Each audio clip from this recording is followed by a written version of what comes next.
에스겔서 40장 1절부터 10절까지의 말씀, 저와 여러분이 한 절씩 교독합니다.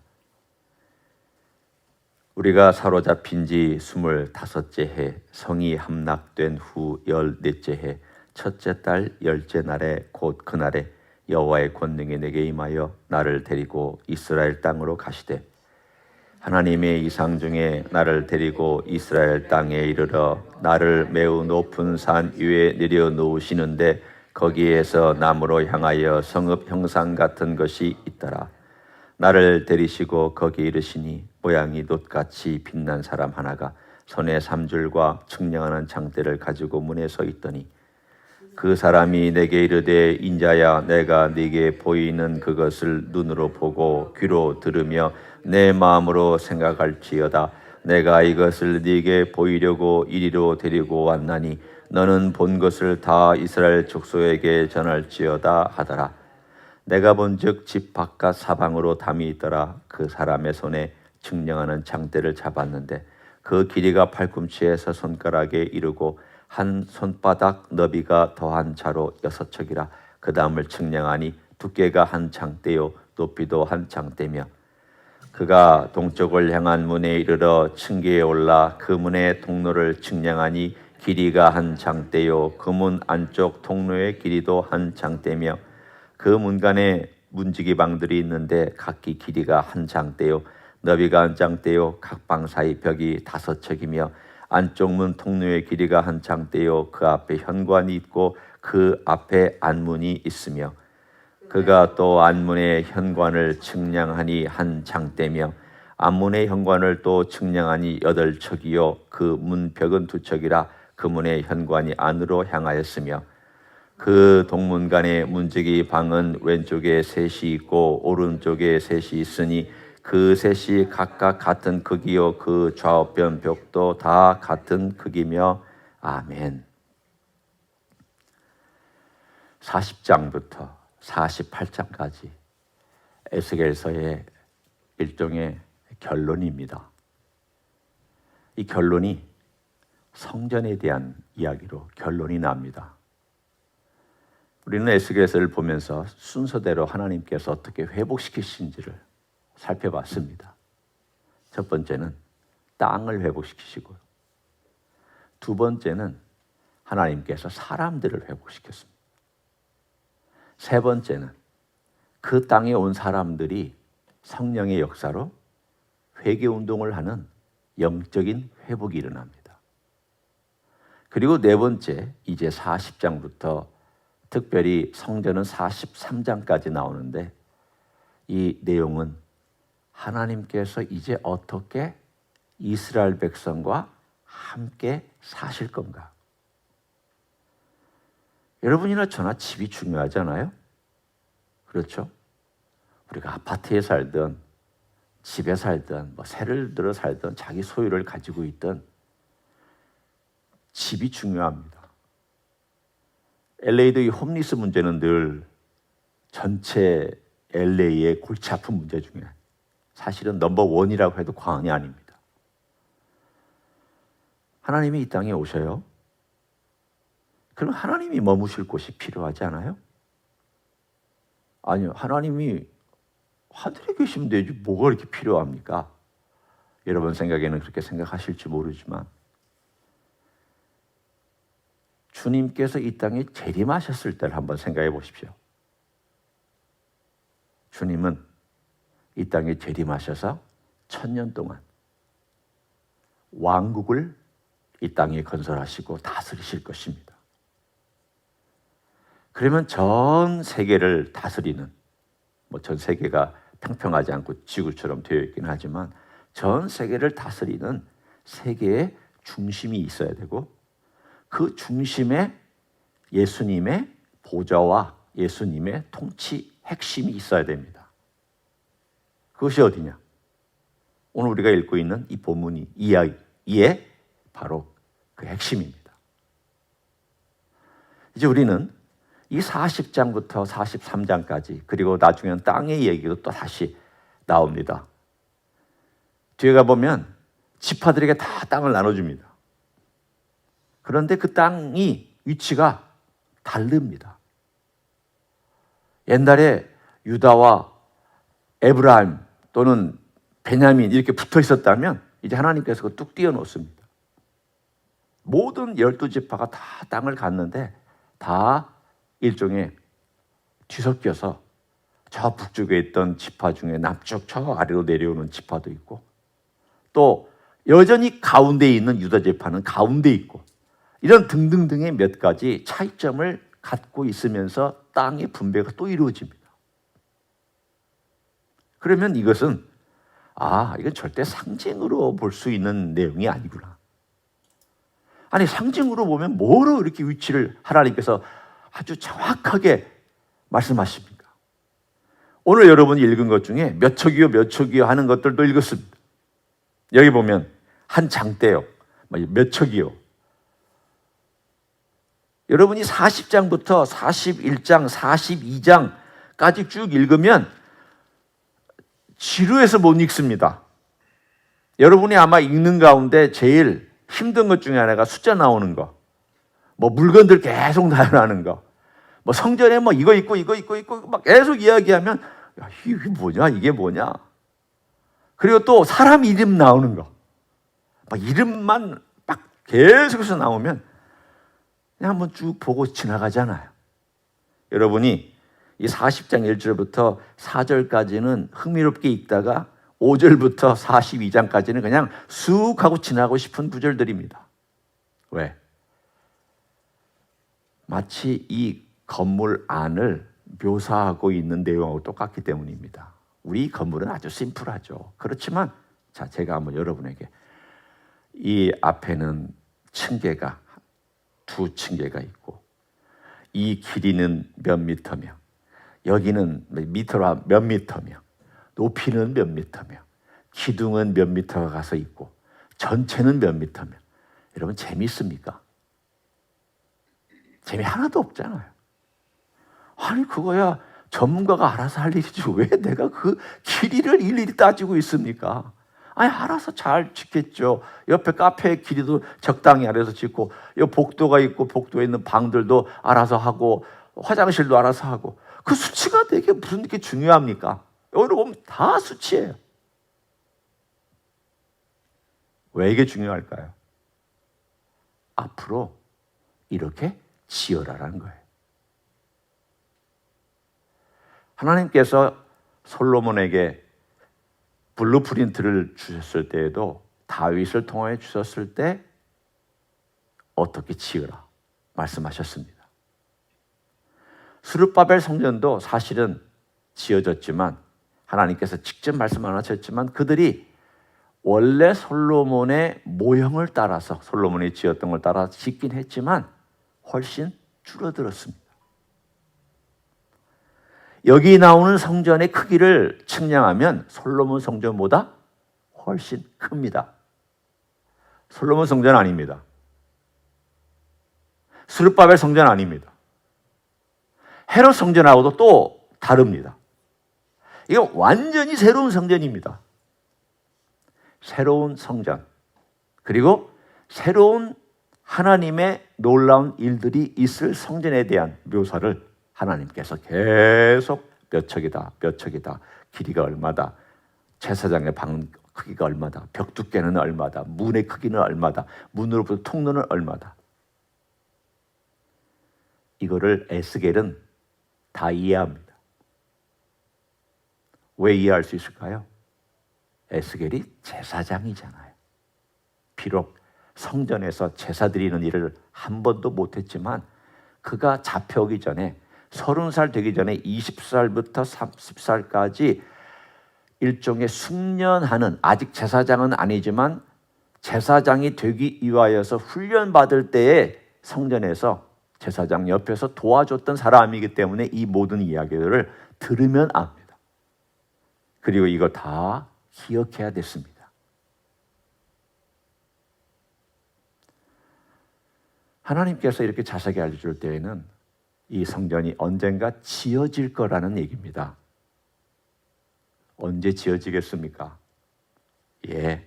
예수님이 이 땅에 다시 오시면 이 성전 지어집니다. 그런데 참 흥미로운 것이 하나 있습니다. 자, 우리가 한번 이제 40장 1절부터 4절까지 전체 오버뷰는 제가 했고요. 1절부터 4절까지 서론에 해당되는 부분, 그러나 중요한 메시지가 있는 부분을 살펴보려고 합니다. 이때가 언제였느냐 하면 성이 함락된 지 14째 해라고 그랬습니다. 예루살렘이 586년, 587년에 함락되었으니까 거기서부터 13, 14년을 빼면 573년, 572년 주전입니다.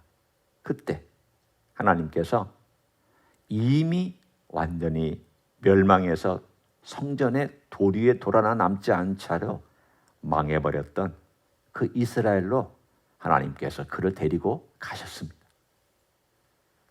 환상 중에 가신 거죠. 그리고 매우 높은 산 위에 내려놓으셨습니다. 그래서 다 볼 수 있도록. 그래서 그 높은 산 위에서 이렇게 내려다보니까 거기에 성읍이 이렇게 보였습니다. 그런데 그 성읍을 보여주면서 그 안에 성전이 서 있는 것을 보여주셨습니다. 환상 중에 보고 있는 거예요. 성읍이 있고 그 성읍의 가장 핵심에 성전이 있었습니다. 그리고는 이 성전을 측량하기 위하여 한 존재가 등장합니다. 나타나는데 3절에 나를 데리시고 거기에 이르시니 모양이 녹같이 빛난 사람 하나가 손에 3줄과 측량하는 장대를 가지고 문에 서 있더니, 오늘 여기에 한 존재가 등장하는데 이 존재가 녹같이 빛나는 어떤 사람이라고 되어 있습니다. 천사라고 하지 않았고요. 그냥 어떤 모양인데 사람으로 나타난 모양이고 빛나는 존재예요. 보통 놋같이 빛난다라고 했을 때는 우리는 놋 그러면 생각할 때 그거 투박하지 않습니까? 라고 하지만 놋을 여러분이 아주 빛나게 닦아보십시오. 반짝반짝 빛납니다. 놋그릇 아시죠? 우리 어렸을 때, 저도 어렸을 때에 할머니가 놋그릇을 매번 아주 그냥 그 집에다가 뭘 묻혀가지고, 뭘 묻혔는지 저 기억이 잘 안 나지만 뭐 묻혀가지고 아주 그냥 반짝반짝 닦아놓고 씻어놓는 것을 봤습니다. 그 놋 보면 반짝반짝합니다. 그 반짝반짝한 것을 이 에스겔은 놋처럼 빛나는 이란 말로 썼습니다. 이 말은 그 존재가 굉장히 빛나고 있다는 것을 인간적인 표현으로 쓴 표현입니다. 뭐라고 표현할지는 못하겠지만 굉장히 빛이 나고 있는, 그러나 그 존재가 어떤 금속이 환하게 빛나는 것처럼 빛나고 있는 그런 존재를 만납니다. 그런데 그 존재가 측량하는 도구를 갖고 있습니다. 이게 누굴까? 여기는 뭐 천사라고 해도 뭐 틀린 말은 아닙니다. 그런데 44장에 가서 우리가 함께 비슷한 표현이 어떻게 나와 있는지를 보겠습니다. 44장에 1절부터 제가 읽습니다. 그가 나를 데리고 성소의 동쪽을 향한 바깥문에 돌아오시니 그 문이 닫혔더라. 여호와께서 내게 이르시되 이 문은 닫고 다시 열지 못할지니 아무도 그리로 들어오지 못할 것은 이스라엘 하나님 나 여호와가 그리로 들어왔습니다. 그러므로 닫아둘지니라. 그리고 5절에도 여호와께서 내게 이르시되 인자야 너는 전심으로 주목하여 내가 네게 말하는 바 여호와의 성전의 모든 규례와 모든 율례를 귀로 듣고 또 성전의 입구와 성소의 출구를 전심으로 주목하고. 다시 한번 반복하고 있는데 여기서 말하고 있는, 그리고 그 앞에서 대화하고 있는 대상이 누구냐면 여호와예요. 오늘 여기 나와 있는 이 존재가 여호와라고 나와 있어요. 그러니까 지금 이 에스겔은 적고 있는 대로, 듣고 있는 대로 적지만, 그러나 그 가운데, 그가 적고 있는 가운데 대화하고 있는 그 존재에 대해서 처음 묘사할 때는 녹같이 빛나는 어떤 사람 같은 분, 그리고 막 이제 이야기가 진행되고 보여주고 측량하고 알려주고 있는 가운데 또 대화가 43장에 그 영광이 들어오고 그 영광이 들어올 때에 그 같이 봤던 이분이 들어온 다음에 닫아라. 앞으로 이 통로는 내가 들어왔기 때문에 못 연다. 왕인 내가 들어왔으니까 인간은 이제 더 이상 이 통로로 다닐 수가 없다. 그렇게 선언해 버렸습니다.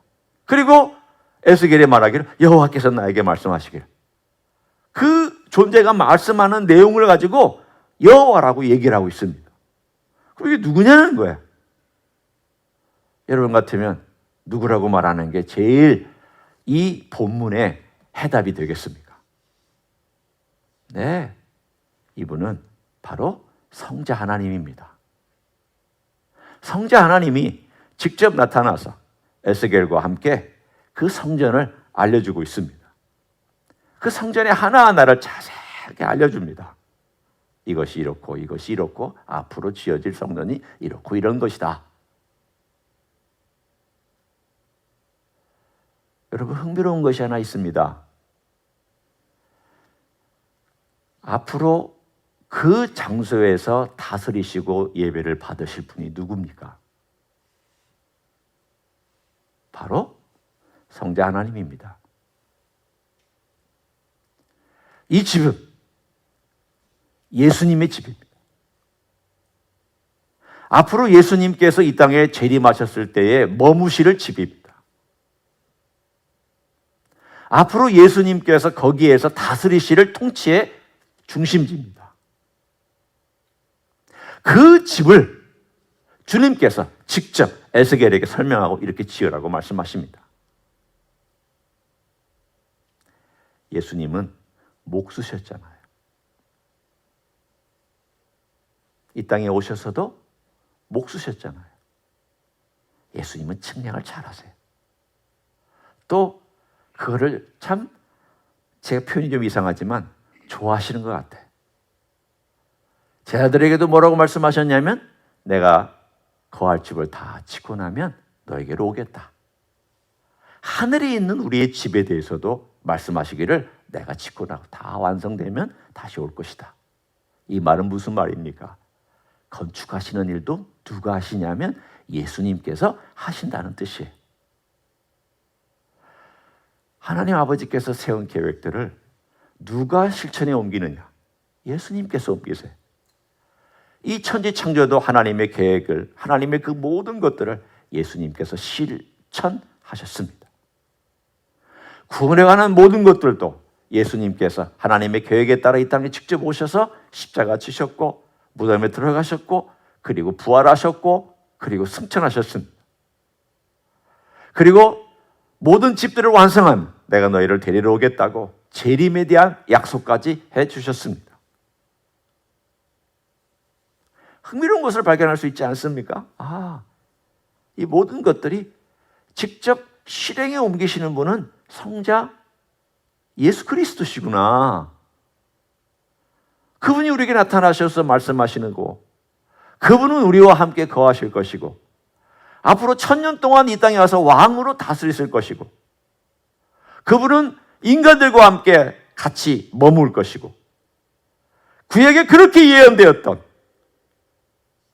늑대와 이리가 양과 함께 머물며 어린아이들이 독사의 굴에 손을 집어넣어도 괜찮고 사자와 양이 같이 풀을 뜯어먹는 그날이 올 것이라고 그렇게 예언하고 노래했던 이사야의 노래가 언제 이루어지느냐? 이때 이루어집니다. 이때 그 모든 이야기가 상징이 아니구나. 단지 그냥 노래적인 표현, 상징적인 표현, 뭐 그런 이상적인 날들이 올 거죠 라고 하는 그런 어떤 것 표현이 아니라 진짜 그런 일들이 일어날 것이다. 왜 일어나느냐? 예수님께서 악을 제거하셨으니까. 그 1000년 동안에 사탄은 활동하지 못합니다. 왜냐하면 무저갱에 갇혀 있을 것이기 때문입니다. 그 1000년이 다가오는 이야기를 오늘 40장에서 우리들에게 전해줍니다. 장차 메시아가 오면 이 성전이 지어질 것이다. 그리고 이 성전은 하나님을 예배하며 성삼위 하나님을 예배하는 장소가 될 것이다. 그리고 거기서 다스리실 것이다. 가만히 생각하면 한편으로는 어제도 앉아가지고 이 말씀을 보면서 그런 생각을 했습니다. 여러 가지 이 세상에 돌아가는 일들을 보면은 전쟁이나 또 전쟁의 소문이나 이런 것들을 보면 종말을 향해 가는 것 같기도 한데 정말 이게 이루어질까? 정말 예루살렘에 이런 성전이 세워지고 예수님께서 이 성전에서 다스리시고 1000년 동안 온 세계가 악이 없이 전쟁이 없이 그리고 서로 미워하고 서로 죽이고 서로 갈등하는 그런 세계가 없는 그런 세계가 정말 올 수 있을까? 이런 생각 해보았습니다. 우리 이성으로는 잘 느껴지지가 않습니다. 왜냐하면 이제까지 과거에 살아왔던 증거들을 가만히 보면 그런 적이 없기 때문에. 그러나 말씀은 우리에게 분명히 약속하고 있습니다. 그날이 올 것이다. 내가 다시 올 것이다. 그리고 내가 너희들과 함께 다스리실 것이다.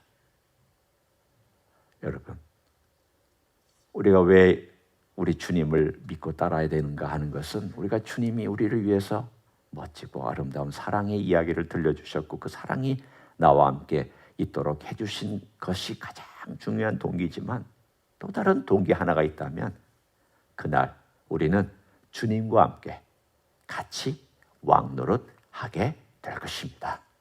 여러분의 수고와 여러분의 기도와 여러분의 노력과 이 모든 것이 다 아름다운 것들로 왕노릇하는 것들로 돌아올 것을 저는 믿습니다. 그날을 기대하며 오늘도 우리가 주님을 바라보기 원합니다. 왕이시지만 왕으로 오실 예수님, 이 땅을 다스리시기 위해서 오실 예수님, 그분이 오늘 이 자리에서 에스겔에게 말씀하셨던 예수님, 언젠가 이 모든 것들이 이루어질 그날 우리 눈으로 확인하는 날이 올 것이라고 생각하면서 상상력을 동원해서 우리 주님의 그 찬란함을 경험하게 될 그날을 바라보면서 오늘도 다시 한번 힘을 내어 걸어가는 여러분 되시기를 예수님의 이름으로 간절히 축원합니다. 기도하겠습니다. 통성으로 기도합니다. 믿음은 말씀 위에 근거한 상상력이 필요합니다. 그것은 확신에 찬 상상력입니다. 우리는 자세히 볼 수는 없지만 오늘 묘사한 것을 읽고 들으며 앞으로 우리 주님께서 그렇게 하실 것을 우리의 마음속으로 그려보면서 주님께 찬송 올리기를 원합니다.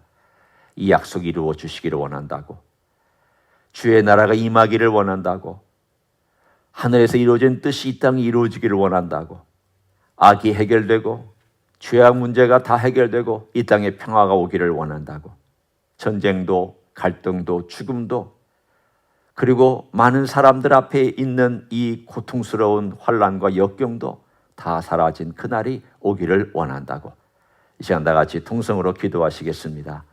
하나님 아버지 감사합니다. 주님이 우리는 앞날을 기대합니다. 주님께서 우리에게 주실 미래를 기대합니다. 이 모든 천년왕국의 아름다운 메시아 왕국은 참으로 멋지고 귀하고 악이 사라진 아름다운 날인 것을 믿고 감사를 드립니다. 주님이여, 그날을 우리가 바라봅니다. 그날을 향하여 나아갑니다. 우리 주님께서 애쓰고 우리 주님께서 수고하고 우리 주님께서 땀 흘린 모든 것들이 아름다운 결실이 되어 나타날 것을 기대합니다. 십자가에서 그 모든 것들을 이루셨습니다. 주님, 그 아름다운 결실이 이루어질 것을 믿음으로 바라봅니다. 아버지 하나님이여, 이것들은 한 번도 과거에 일어난 적이 없기 때문에 우리가 가지고 있는 경험으로는 이것을 믿기가 어렵지만, 그러나 주의 말씀은 이것이 일어날 것이라고, 앞으로 이런 일들이 벌어질 것이라고, 우리 주님께서 말씀해 주시니 감사를 드립니다. 우리가 믿음으로 바라보며 걸어가기를 원합니다. 이런 일들이 올 것을 기대합니다. 우리 주님의 재림과 함께 아름다운 날들이 이루어질 것을 기대합니다. 주님 사자와 양이 같이 풀을 뜯어먹는 그러한 날들을 기대합니다. 주님의 놀라운 역사 나타날 것을 기대합니다. 주님의 능하신 손이 이루실 것을 기대합니다. 주님께서 친 이루시고 주님의 이 땅에 있는 모든 죄악과 전쟁과 갈등과 모든 허물들을 다 씻어 없애실 그날을 기대합니다. 주님이여 그날을 바라보면서 우리가 이 땅에서 삶을 믿음으로 견디게 하시고 주님이여 우리가 또한 주님께서 부탁하신 놀라운 일들을 감당해 나갈 수 있는 우리 모두가 되게 축복하여 주시옵소서. 감사를 하나님 아버지, 우리에게 미래를 향하여 다시 한번 생각할 수 있도록 도와주시니 감사합니다. 현실을 보면 암담할 때가 많습니다. 이 땅에 전쟁이 점점 많아지고 사람들의 갈등은 심해지고 사랑은 식어집니다. 믿음의 기초는 무너지고 있습니다. 많은 사람들이 자기 것을 추구하며 자기 것만 따라가는 그러한 세상에 살고 있습니다. 하나님 아버지, 이 세상이 어떻게 변해갈지 생각하면 한편으로는 두렵고 떨립니다. 그렇지만 주님, 우리는 주님께서 지금도 왕이시고 앞으로도 왕이신 것을 믿습니다. 이 모든 역사의 주인은 주님이시며 주님께서 통치하시고 다스리시는 것을 믿습니다. 언젠가 이 땅에 주님이 다시 오실 때에 악을 제거하시고 모든 죄를 없이 하시며 정결하고 깨끗한 땅을 만드시고 이 땅에 1000년 동안 그리스도가 다스리는 나라를 건설하실 것을 믿습니다. 또한 주님의 성전이 세워지고 주님께서 다스리시는 통치하는 그 땅이 이루어질 것도 믿습니다. 하나님 아버지, 현실을 보면 그러한 모든 약속들이 과연 이루어질까 의심할 수도 있지만 그러나 주님의 말씀이기 때문에, 하나님의 말씀이기 때문에, 우리 주님이 천지를 창조하신 분이기 때문에, 그리고 우리의 죄를 위하여 십자가에서 그 모든 의의를 완성하신 분이기 때문에, 그리고 약속하신 것은 반드시 지키시는 분이기 때문에 이 모든 것을 믿고 받아들입니다. 그날을 바라봅니다. 그날을 향해 나아갑니다. 이 땅에 살아있는 동안 믿음으로 그날을 바라보면서 이 땅 위에서 주님께서 우리에게 부탁하신 사명 잘 감당할 수 있도록 축복하여 주시옵소서. 능력 주시옵소서. 지혜 주시옵소서. 인내하는 마음 주시옵소서. 사랑하는 마음 주시옵소서. 그래서 이 땅에 살아가는 동안 많은 사람들에게 주의 복음을 가르치고 전하고 그대로 살아갈 수 있는 우리 모두가 되게 축복하여 주시옵소서. 이제는 우리 구주 예수 그리스도의 은혜와 하나님 아버지의 극진하신 사랑과 성령 하나님 교통하심의 역사가 오늘도 약속하신 말씀 이루어질 것을 믿음으로 받아들이고 바라보며 우리 주님 앞에 더 가까이 가기를 소원하는 이 자리에 참여한 모든 종들 위에와 주임지 히스교회 위에와 이민교회들과 한국교회들과 선교사님들 위에 이제로부터 영원히 함께 하실지어다. 아멘.